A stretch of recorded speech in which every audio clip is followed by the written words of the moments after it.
আসসালামু আলাইকুম সবাইকে। মাইক্রোসফট এক্সেলের বেসিক টু অ্যাডভান্স কোর্সের নবম ক্লাসে আপনাদের সবাইকে স্বাগতম। আজকের ক্লাসে আমরা খুবই গুরুত্বপূর্ণ 9টি ফাংশন শিখব। আপনি যদি মাইক্রোসফট এক্সেলের একজন রেগুলার ইউজার হন, তাহলে এই ফাংশনগুলো আপনার খুবই কাজে আসবে বলে আমি আশা করছি। ফাংশনের নামগুলো আপনারা এই মুহূর্তে স্ক্রিনে দেখতে পাচ্ছেন, যার অনেকগুলোর ব্যবহার হয়তো আপনারা ইতিমধ্যে জানেন। যারা আমাদের এই কোর্সটি শুরু থেকে এখন পর্যন্ত কন্টিনিউ করছেন, তাদের জন্য এই ক্লাসটি অনেক ইফেক্টিভ হতে যাচ্ছে। তো চলুন ক্লাসটা শুরু করা যাক। এখানে আপনারা একটি প্রোডাক্ট লিস্ট দেখতে পাচ্ছেন। এখানে কিছু গ্রোসারি আইটেমের প্রোডাক্ট রয়েছে এবং সেই প্রোডাক্টগুলোর সেলস এখানে দেওয়া রয়েছে। এখন এখানে টোটাল কত টাকার প্রোডাক্ট সেল হয়েছে সেটা আপনাকে বের করতে হবে। তো সেটা বের করার জন্য আমরা পূর্বে একটা ক্লাস দেখেছিলাম আমরা কিভাবে যোগফল বের করব সাম ফাংশন ব্যবহার করার মাধ্যমে। সাম ফাংশনের কাজ হচ্ছে নির্দিষ্ট এরিয়া থেকে যোগফল বের করা। চলুন প্রথমে আমরা সাম ফাংশনের ব্যবহার দেখে নেই। তো আমরা এইখানটাই সাম ফাংশন ব্যবহার করব। তো এখানে আমরা কিবোর্ড থেকে ইকুয়াল প্রেস করে আমরা ফাংশন লেখা শুরু করব। আপনারা যখনই মাইক্রোসফট এক্সেলে কোনো ফাংশন লেখা শুরু করবেন, আপনাকে অবশ্যই ইকুয়াল দিয়ে তারপরে ফাংশন লেখাটি শুরু করতে হবে, আদারওয়াইজ কিন্তু ফাংশন কাজ করবে না। তো আমরা ইকুয়াল প্রেস করে এখানে সাম লিখে দিলাম। সাম লিখে আমরা এই সামের উপরে ডাবল ক্লিক করে দিব। এখন সাম ফাংশন খুবই বেসিক একটি ফাংশন। আপনি জাস্ট ফাংশন লিখে আপনার সাম রেঞ্জটা সিলেক্ট করে দিলেই হয়ে যাবে। তো আমরা সাম লিখে এইখান থেকে আমাদের এই যে রেঞ্জটা রয়েছে সেটা সিলেক্ট করে আমি জাস্ট কিবোর্ড থেকে ব্র্যাকেটটা ক্লোজ করে এন্টার দিয়ে দিব। তো আপনি যদি মাইক্রোসফট এক্সেলে সিঙ্গেল ফাংশন ব্যবহার করেন, তাহলে ব্র্যাকেট যদি আপনারা ক্লোজ না করেন তাতেও কিন্তু ফাংশন কাজ করবে। আপনারা শুধু কিবোর্ড থেকে এন্টার বাটন প্রেস করে দিবেন। তো দেখুন সুন্দর মতো আমার এই এরিয়ার কিন্তু সাম চলে আসলো। তো আমরা এখানে দেখতে পাচ্ছি আমাদের টোটাল সেলস হয়েছে 56,552 টাকা। এখন আপনাকে বলা হলো আপনারা এই যে প্রোডাক্টগুলো সেল করেছেন, এই প্রোডাক্টগুলোর অ্যাভারেজ সেলস প্রাইস কত, অর্থাৎ অ্যাভারেজে আপনি কত টাকা সেলস করেছেন সেটা আপনাকে বের করতে বলা হলো। তো অ্যাভারেজ বের করার জন্য মাইক্রোসফট এক্সেলে একটি ফাংশনই রয়েছে, এই ফাংশনের নাম হচ্ছে অ্যাভারেজ। তো এখন আমরা কিবোর্ড থেকে ইকুয়াল প্রেস করে অ্যাভারেজ লিখে দিব। তো দেখুন আমার কিন্তু অ্যাভারেজ সবার শুরুতেই শো করছে। আমরা যদি কিবোর্ড থেকে ট্যাব বাটন প্রেস করি, দেখুন আমাদের কিন্তু অ্যাভারেজ ফাংশনের সিনট্যাক্সটা ওপেন হয়ে গেছে। অ্যাভারেজ ফাংশনও সেম আপনার সাম ফাংশনের মতোই কাজ করে। আপনারা শুধু রেঞ্জটা সিলেক্ট করে দিলে কিন্তু হয়ে যাবে। আমরা এখান থেকে আমাদের অ্যাভারেজ ফাংশনের মধ্যে এই যে আমাদের রেঞ্জটা রয়েছে সেলস রেঞ্জ, আমরা জাস্ট এটা সিলেক্ট করে দিয়ে আমরা কিবোর্ড থেকে এন্টার প্রেস করে দিলাম। তো দেখুন সুন্দরভাবে কিন্তু আমাদের রেজাল্ট চলে আসলো। এখানে দেখতে পাচ্ছেন 3770 টাকা আমাদের অ্যাভারেজ সেলস প্রাইস। তো এখন আপনাকে বলা হলো এই যে এইখানে আপনাদের সেলসগুলো হয়েছে, অর্থাৎ এখানে টোটাল কতবার লেনদেন হয়েছে, অর্থাৎ টোটাল কতগুলো ট্রানজ্যাকশন এখানে হয়েছে সেটা আপনাকে বের করতে হবে। তো এটা বের করার জন্য আপনাকে কাউন্ট ফাংশন ব্যবহার করতে হবে। তো আপনারা জানেন সবাই কাউন্টের অর্থ কী। এটা মূলত এর অর্থের মতোই কাজ করে। আমরা এখানে কিবোর্ড থেকে কাউন্ট লিখে দিব। লিখে আমি যদি এখন ট্যাব বাটন প্রেস করি, এখানে আমরা যে ফাংশনগুলো শিখছি, এখানে টোটাল 5টা ফাংশন আমরা শিখছি। এই 5টা ফাংশনের সিনট্যাক্স মূলত একই। আপনারা জাস্ট ফাংশনটা লিখে আপনাদের রেঞ্জটা সিলেক্ট করে দিলে কিন্তু ফাংশনটা কাজ হয়ে যাবে। তো আমরা এখান থেকে কাউন্ট ফাংশন লিখে আমরা এই যে এই রেঞ্জটা রয়েছে, আমরা এখানে এই রেঞ্জটা সিলেক্ট করে দিয়ে জাস্ট ব্র্যাকেট ক্লোজ করে আমরা এন্টার দিব। দেখুন আমার কিন্তু এখানে টোটাল 15টা ট্রানজ্যাকশন রয়েছে। তো এইখানে যদি আপনারা গণনা করেন আপনারা দেখতে পারবেন এখানে টোটাল 15টা প্রোডাক্ট এবং সেলস রয়েছে। এই জন্য আমার এখানে টোটাল 15 শো করছে, অর্থাৎ আমার এখানে 15টা ট্রানজ্যাকশন হয়েছে। এখন যদি আপনাকে এখান থেকে সর্বোচ্চ সেলস ভ্যালু বের করতে বলা হয়, অর্থাৎ কোন প্রোডাক্টটা আপনার সর্বোচ্চ সেল হয়েছে সেটা যদি আপনাকে বের করতে বলা হয়, তাহলে আপনাকে মাইক্রোসফট এক্সেল একটি ফাংশন ব্যবহার করতে হবে। ফাংশনটির নাম হচ্ছে ম্যাক্স। আপনার সর্বোচ্চ ভ্যালু রেজাল্ট যদি আপনি পেতে চান, আপনাকে ম্যাক্সিমাম ফর্মুলা ইউজ করতে হবে। তো আমরা ম্যাক্সিমাম ফর্মুলা ইউজ করার জন্য কিবোর্ড থেকে জাস্ট ম্যাক্স লিখে দিব। তো ম্যাক্স লিখে আমি যদি ট্যাব বাটন প্রেস করি, তো দেখুন আমার কিন্তু ম্যাক্স ফাংশনের সিনট্যাক্সটা ওপেন হয়ে গেছে। আমরা এখন এখান থেকে সিলেক্ট করে দিয়ে আমরা জাস্ট এন্টারে প্রেস করছি। তো দেখুন আমার এখানে দেখাচ্ছে, এখানে আপনারা দেখতে পাচ্ছেন 8,193 টাকা এই যে সেলের মধ্যে রয়েছে, এটাই মূলত আমাদের সর্বোচ্চ সেলস। অর্থাৎ আমার এই সেলসের মধ্যে সর্বোচ্চ 8,193 টাকা সেল হয়েছে। আমরা যদি কোনো একটা সেলকে এখানে গিয়ে 10,000 টাকা করে দেই, দেখুন আমার কিন্তু সর্বোচ্চ ভ্যালু এখন 10,000 টাকা দেখাচ্ছে। এখন যদি আপনাকে বলা হয় এই যে সেলস রেঞ্জটা রয়েছে, এই সেলস রেঞ্জের মধ্যে থেকে আপনাকে সর্বনিম্ন সেলস বের করতে হবে, অর্থাৎ সর্বনিম্ন কত টাকার সেলস হয়েছে আপনাকে সেটা বের করতে হবে। তো এটার জন্য মাইক্রোসফট এক্সেলে মিনিমাম ফাংশন রয়েছে। আমরা যদি ইকুয়াল প্রেস করে এখানে মিনিমাম লিখি, অর্থাৎ MIN লিখি, তো আমরা যদি মিন লিখে এখানে ট্যাব বাটন প্রেস করি, দেখুন মিন ফাংশনের সিনট্যাক্সটা ওপেন হয়ে গেল। আমরা এখন এখান থেকে জাস্ট আমাদের রেঞ্জটা সিলেক্ট করে দেব। এই 5টি ফাংশন মূলত খুবই বেসিক, কিন্তু মাইক্রোসফট এক্সেলে খুবই বেশি ব্যবহৃত ফাংশনগুলোর মধ্যে এই 5টি ফাংশন রয়েছে। আমরা জাস্ট এখান থেকে ব্র্যাকেট ক্লোজ করে আমরা জাস্ট এন্টার দিয়ে দিচ্ছি। তো দেখুন এখানে 1262 টাকা কিন্তু আমাদের সর্বনিম্ন সেলস, যেটা আপনারা দেখতে পাচ্ছেন। এখন যদি আমি এইখানে একটা সেলসকে ধরুন আমি 1000 টাকা করে দিই, দেখুন এখন কিন্তু এটা আমাদের সর্বনিম্ন সেলস হিসেবে এখানে চলে এসেছে এবং আমাদের সাম, অ্যাভারেজ, কাউন্ট সবগুলোর ভ্যালু কিন্তু অটোমেটিক্যালি চেঞ্জ হচ্ছে। আশা করছি এই 5টি ফাংশনের ব্যবহার আপনারা বুঝতে পেরেছেন। তো চলুন আমরা পরবর্তী ফাংশনগুলো শিখে নেই। তো এইখানে দেখতে পাচ্ছেন আরও 4টা ফাংশন রয়েছে, প্রোডাক্ট, র্যাঙ্ক, স্মল, লার্জ। চলুন এগুলোর ব্যবহার দেখা যাক। এখানে কিছু প্রোডাক্ট, সেই প্রোডাক্টের প্রাইস এবং কোয়ান্টিটি দেওয়া রয়েছে। এখন আপনাকে এইখান থেকে অ্যামাউন্ট বের করতে হবে। তো আমরা এর আগের একটা ক্লাসে দেখেছি আমরা কিভাবে প্রাইস এবং কোয়ান্টিটি গুণন করব।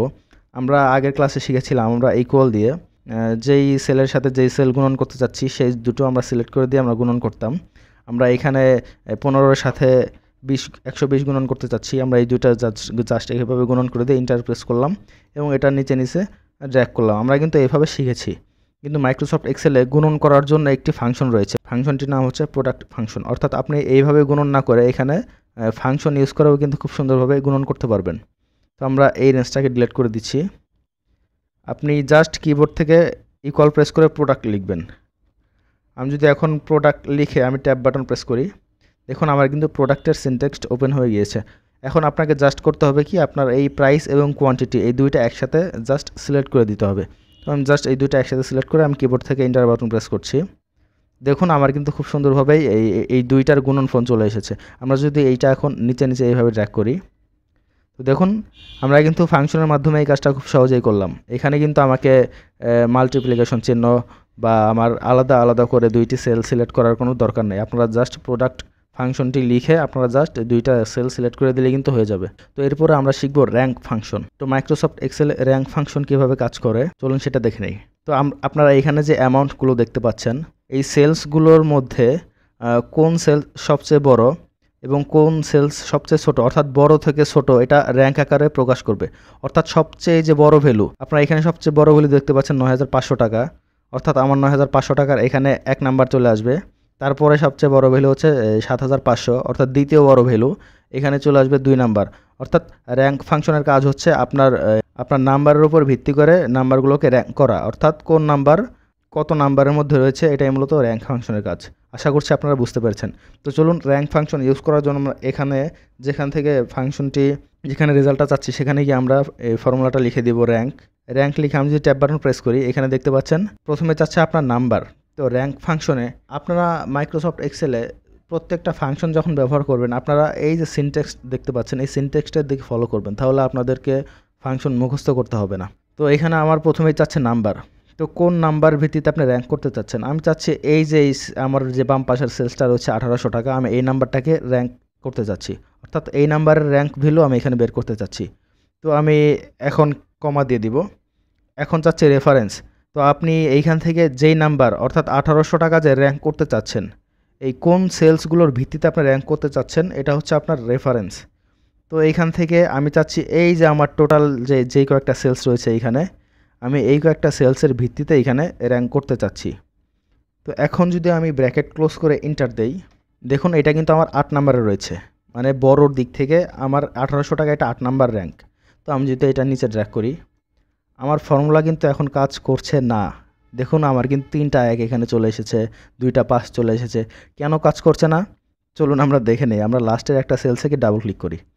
দেখুন আমরা এই যে রেফারেন্স সিলেক্ট করেছিলাম এটা কিন্তু আমাদের নিচে নেমে গিয়েছে। আমরা এর আগে শিখেছি গত ক্লাসে সেল রেফারেন্সের কাজ, ফাংশন আমাদের কিভাবে লক করতে হবে, তো কিভাবে আমাদের ফাংশনটাকে আমরা কখন ছেড়ে দেব, কখন লক করব। তো আপনি যদি পূর্বের ক্লাসটা দেখে থাকেন আশা করছি আপনারা ব্যাপারটা বুঝতে পারছেন যে আমাদের এই সেলসটাকে লক করে দিতে হবে। যদি আপনি এখনও আমাদের পূর্বের ক্লাসটা না দেখেন, আপনারা অবশ্যই পূর্বের ক্লাসটা দেখে এই ক্লাসটা কন্টিনিউ করবেন, তাহলে আপনাদের জন্য বুঝতে সুবিধা হবে। তো আমরা এই ফাংশনটা ডিলিট করে দিচ্ছি এখানে দিয়ে আমরা আবার এখানে ফাংশন লিখব র্যাঙ্ক। এখন প্রথমে চাচ্ছে হচ্ছে নাম্বার, আমরা এই নাম্বারকে র্যাঙ্ক করতে চাচ্ছি, তারপর আমরা কমা দিয়ে দিব। এখন রেফারেন্স, এই নাম্বারটা আপনি কোন নাম্বারগুলোর ভিত্তিতে র্যাঙ্ক করবেন, তো আমি এই নাম্বারগুলোর ভিত্তিতে র্যাঙ্ক করব। এখন আমার এই যে রেঞ্জটা রয়েছে এই পুরোটা আমি জাস্ট কিবোর্ড থেকে F4 ক্লিক করে আমরা লক করে দিব। আমরা এই পুরো রেফারেন্সটা লক করে দিলাম এবং আমরা E6 আমাদের যে পাশের যে সেলটা প্রথমে যেটা আমরা নাম্বারকে সিলেক্ট করেছিলাম সেটা আমি লক করিনি, অর্থাৎ আমি যখনই এটা নিচে নিচে ড্র্যাগ করব আমার E6 যেই কলামটা সেলটা দেখতে পাচ্ছেন এটা কিন্তু নিচে নিচে নামবে, কিন্তু আমাদের যে রেফারেন্সটা রয়েছে পুরো সেলের যে রেঞ্জটা রয়েছে সেটা কিন্তু আমাদের লক হয়ে গিয়েছে। এখন যদি আমি এন্টার বাটন প্রেস করি এবং এইটা নিচে নিচে যদি এইভাবে ড্র্যাগ করি, তো দেখুন এইখানে কিন্তু সর্বোচ্চ যে সেলসটা ৯,৫০০ টাকা এটা 1 নাম্বার দেখাচ্ছে, তারপরে ৭,৫০০ টাকা এটা 2 নাম্বার দেখাচ্ছে। এইভাবে কিন্তু আমাদের র্যাঙ্কের ভ্যালুগুলো খুব সুন্দরভাবেই চলে আসলো। এখন যদি আমরা এখান থেকে কোনো সেলসকে ধরুন আমরা ১৫,০০০ টাকা করে দেই, দেখুন এটা কিন্তু এখন র্যাঙ্কে 1 নাম্বারে চলে এসেছে। তো আশা করছি র্যাঙ্ক ফাংশনের ব্যবহার আপনারা বুঝতে পেরেছেন, খুবই সহজ। তো এখন আমরা দেখব মাইক্রোসফট এক্সেল আপনি কীভাবে স্মল ফাংশন ব্যবহার করবেন। তো এইখানে আমরা স্মল ফাংশন ব্যবহার করব। তো এইখানে আপনাকে বলা হচ্ছে যে প্রথম 5টা সেলস, অর্থাৎ আমরা এই যে সেলসগুলো এখানে করেছি এই সেলসগুলোর মধ্যে এখানে প্রথম 5টা সেলস আমার চলে আসবে। তো এইটা নিয়ে আসার জন্য আপনাকে লার্জ ফাংশন ব্যবহার করতে হবে। আমরা জাস্ট কিবোর্ড থেকে ইকুয়াল প্রেস করে লার্জ লিখছি। লার্জ লেখার পরে এই যে আমরা জাস্ট ট্যাব বাটন প্রেস করে দিলাম। প্রথমেই চাচ্ছে হচ্ছে অ্যারে, অর্থাৎ আপনি কোন সেলসগুলোর মধ্যে থেকে সর্বোচ্চ 5টা সেলস নিয়ে আসতে চাচ্ছেন। তো আমি চাচ্ছি আমার এই যে টোটাল সেলসের রেঞ্জটা রয়েছে আমি এখান থেকে সর্বোচ্চ 5টা নিয়ে আসতে চাচ্ছি। তো আমি এখান থেকে পুরো অ্যারে সিলেক্ট করে দিলাম। এখন কিন্তু আপনাকে এইটা লক করে দিতে হবে। কেন লক করে দিতে হবে আমরা এগুলো নিয়ে আগেই আলোচনা করেছি, কারণ আমরা যদি লক না করে এটা ড্র্যাগ করি এটা কিন্তু আমাদের রেফারেন্স ঠিক থাকবে না, এটাও কিন্তু নিচে নিচে নেমে যাবে। তো আমি এই জন্য এটা কিবোর্ড থেকে F4 ক্লিক করে আমরা লক করে দিব। তারপরে আমরা কমা দিয়ে দিব। তারপরে কে হচ্ছে আপনার সিরিয়াল নাম্বার, অর্থাৎ আপনি এই যে রেঞ্জটা আপনি সিলেক্ট করেছেন এটা বড়োর দিক থেকে আপনি কত নাম্বার সিরিয়ালটা চান। তো আমরা চাচ্ছি বড়োর দিক থেকে 1 নাম্বার সিরিয়াল চাই প্রথমে, তারপরে দ্বিতীয়টায় 2 নাম্বার, তৃতীয়টায় 3 নাম্বার, এইভাবে চাই। তো আমি এই যে আমার এই রেফারেন্সটা রয়েছে এইখান থেকে সর্বোচ্চ যে বড়টা অর্থাৎ 1 নাম্বারটা আমি এখান থেকে এই যে এখানে 1 লেখা আছে আমি জাস্ট এই সেলে সিলেক্ট করে দিলাম। এখন যদি আমি ব্র্যাকেট ক্লোজ করে এন্টার বাটন প্রেস করি, দেখুন আমার কিন্তু সর্বোচ্চ 15,000 টাকা এই যে আপনারা দেখতে পাচ্ছেন এখানে কিন্তু খুব সুন্দরভাবে চলে এসেছে। এখন যদি আমরা এটার নিচে নিচে ড্র্যাগ করি, জাস্ট 2টা ক্লিক করে দিলাম, দেখুন আমার কিন্তু এই যে 5 নম্বরে 4200 টাকা, এই যে 4200 টাকা আপনারা দেখতে পাচ্ছেন। যদি আমরা এখান থেকে ভ্যালু চেঞ্জ করি, দেখুন আমাদের কিন্তু টোটাল রেজাল্টটাই কিন্তু চেঞ্জ হয়ে গিয়েছে। তো সেম একইভাবে তো আমরা এখান থেকে সর্বনিম্ন 5টি সেলস পাওয়ার জন্য এখান থেকে জাস্ট কিবোর্ড থেকে স্মল লিখে দিব। স্মল লিখে আমি যদি এখন ট্যাব বাটনে প্রেস করি, স্মল ফাংশন আর লার্জ ফাংশনের সিনট্যাক্স মূলত পুরোই সেম। লার্জ ফাংশনের কাজ হচ্ছে আপনাকে জাস্ট বড়োর দিক থেকে ভ্যালু প্রোভাইড করবে এবং স্মল ফাংশনের কাজ হচ্ছে আপনাকে ছোটোর দিক থেকে ভ্যালু প্রোভাইড করবে। তো আমরা অ্যারে এখান থেকে এই অ্যামাউন্টের টোটাল অ্যারেটা সিলেক্ট করে দিব। তারপরে কিবোর্ড থেকে F4 ক্লিক করে আমরা জাস্ট এই সেল রেফারেন্সটাকে লক করে দিব। তারপরে কমা দিয়ে দিব। এখন যাচ্ছে অর্থাৎ আপনি ছোটোর দিক থেকে কত নাম্বার ভ্যালু চান, আমরা চাচ্ছি ছোটোর দিক থেকে 1 নাম্বার। এখানে এই রেঞ্জটা সিলেক্ট করে দিয়ে আমরা জাস্ট ব্র্যাকেট ক্লোজ করে এন্টার দিয়ে দিলাম। তো দেখুন এখানে সর্বনিম্ন সেল কিন্তু 1000 টাকা, এই যে 1000 টাকা যা আমাদের 10টি ট্রানজ্যাকশনের মধ্যে কিন্তু 10 নাম্বারে আছে। তো আমরা যদি এটা এখন নিচে নিচে ড্র্যাগ করে দেই, দেখুন 1000-এর পরেই কিন্তু ছোটোর দিক থেকে 1750 টাকা রয়েছে। এই যে আপনারা দেখতে পাচ্ছেন 1750 টাকা, এটা কিন্তু 9 নাম্বার, অর্থাৎ ছোটোর দিক থেকে 2 নাম্বারে। তারপর 1800, তারপরে 3000, তারপর 3400, এইভাবে আমরা যদি এখান থেকে যখনই কোনো ভ্যালু চেঞ্জ করে দিব, দেখুন এটা কিন্তু অটোমেটিক্যালি কাজ করবে। দেখুন 500 টাকা কিন্তু আমার এখানে সর্বনিম্ন ভ্যালু হিসেবে 1 নাম্বারে চলে এসেছে। তো এটাই ছিল মূলত এই প্রোডাক্ট, র্যাঙ্ক, স্মল এবং লার্জ ফাংশনের ব্যবহার। এগুলো মাইক্রোসফট এক্সেলে আসলে খুবই ব্যবহার হয়। আপনি যদি মাইক্রোসফট এক্সেলে একজন রেগুলার ইউজার হয়ে থাকেন তাহলে আপনি এর সুবিধাগুলো কিন্তু বুঝতে পারবেন যে আসলে কতটা আসলে ব্যবহার হয় এই ফাংশনগুলো। তো আশা করছি আজকের ক্লাসটা আপনারা বুঝতে পেরেছেন। ক্লাসটা যদি ভালো লেগে থাকে ভিডিওতে অবশ্যই একটি লাইক করে দিবেন এবং চ্যানেলটাকে অবশ্যই সাবস্ক্রাইব করে দিবেন।